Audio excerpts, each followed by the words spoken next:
Hey guys, Ailoupup here, and today is the book addiction book tag. I saw this first on Murphy's channel and then later on Lauren and the Books channel, and I will link both of their videos down below. Getting right into it, question 1, what is the longest amount of time you can go without reading a book? Honestly, it depends on how I feel. I have gone through phases where I just didn't read a lot, and those phases can honestly last a day, a week, or a month. And it also kind of depends on what I'm reading at the time. I have books where even though I might actually be enjoying it, I just don't feel like reading it. Example, The Way of Kings by Brandon Sanderson. That is a thick book. It's a very intimidating book, and it took me forever to read it because it's very intimidating and I just didn't feel like reading it. Question 2. How many books do you generally keep on you, either physically or on your device at any one time? I do not have an actual Kindle. It is something I would like at some point, but right now I just can't afford it. That being said, I do have the Kindle app on my tablet, but my tablet is a little bit too big for me to just carry around in my purse.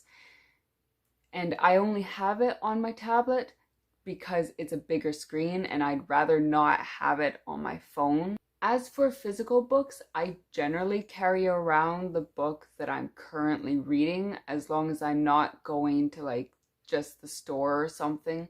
If I'm going to appointments, I might take it with me to read while I'm waiting. Unless, of course, the book is a very big book. Currently, I am rereading The Eye of the World by Robert Jordan, and even though this is a pretty thick book, it's still small enough that it's going to be able to fit in my purse.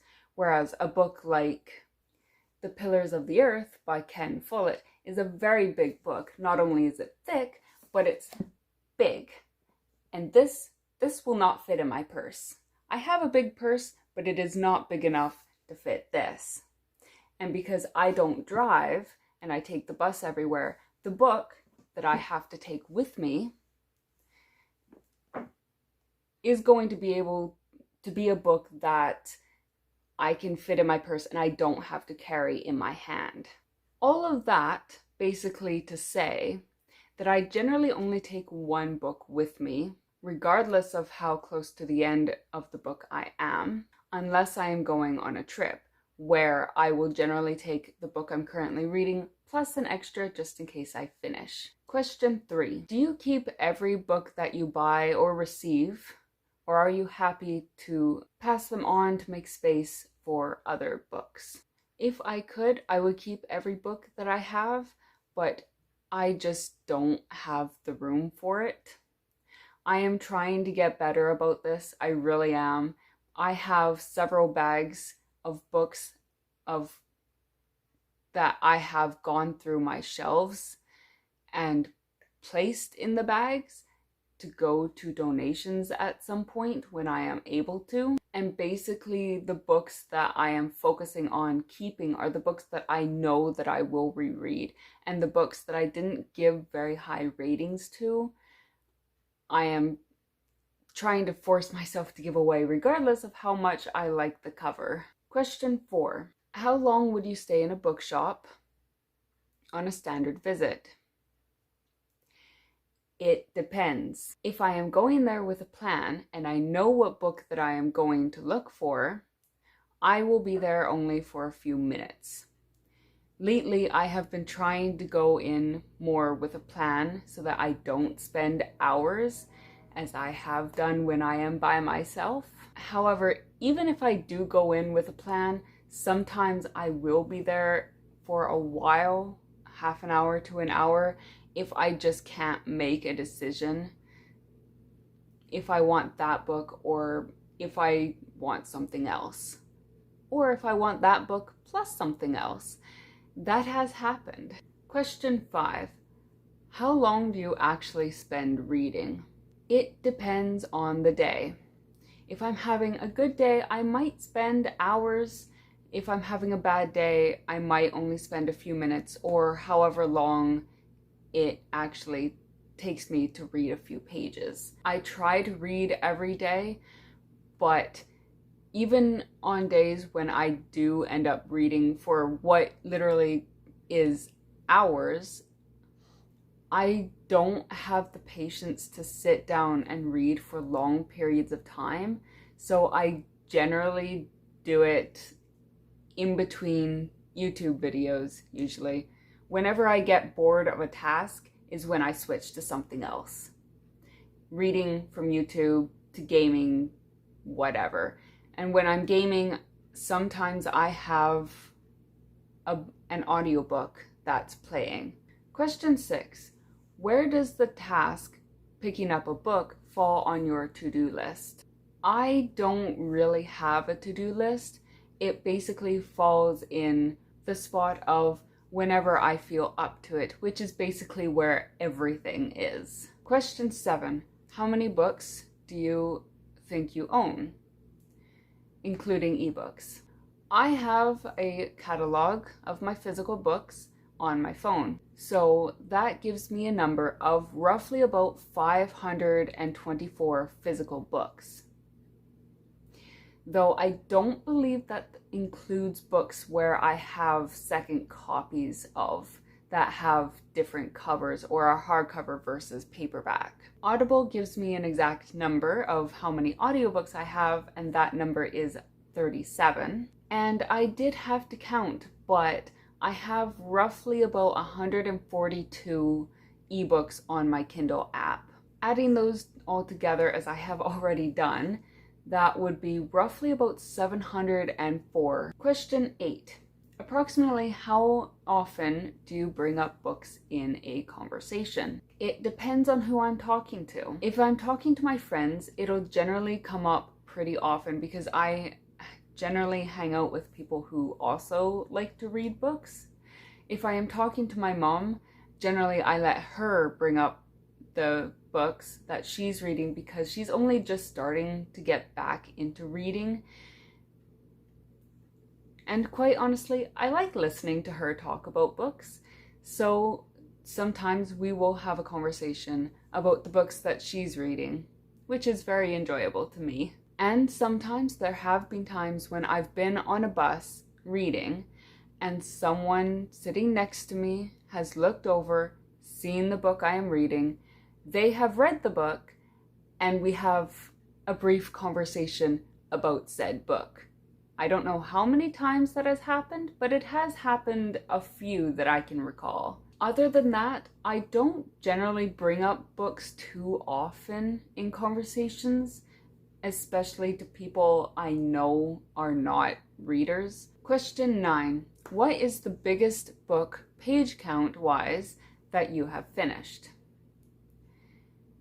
Very likely, the biggest book that I have finished is very likely The Way of Kings by Brandon Sanderson, which comes out at about 1,250. I'm fairly certain that this is the biggest one because I'm fairly certain I have never before finished a book that is over 1,000 pages. Usually my books come out at roughly 800 to 900-ish. And I can't count the Outlander books because I don't know how long they are page count wise, even though the audiobooks have been upwards of about 40 to 50 hours each book, but I don't know how big they actually are because I don't actually own any of them other than audiobook. So I will stick with The Way of Kings. Question 10. Is there a book that you had to get your hands on against all odds? Search the bookstore, online shopping, stalked an author, etc.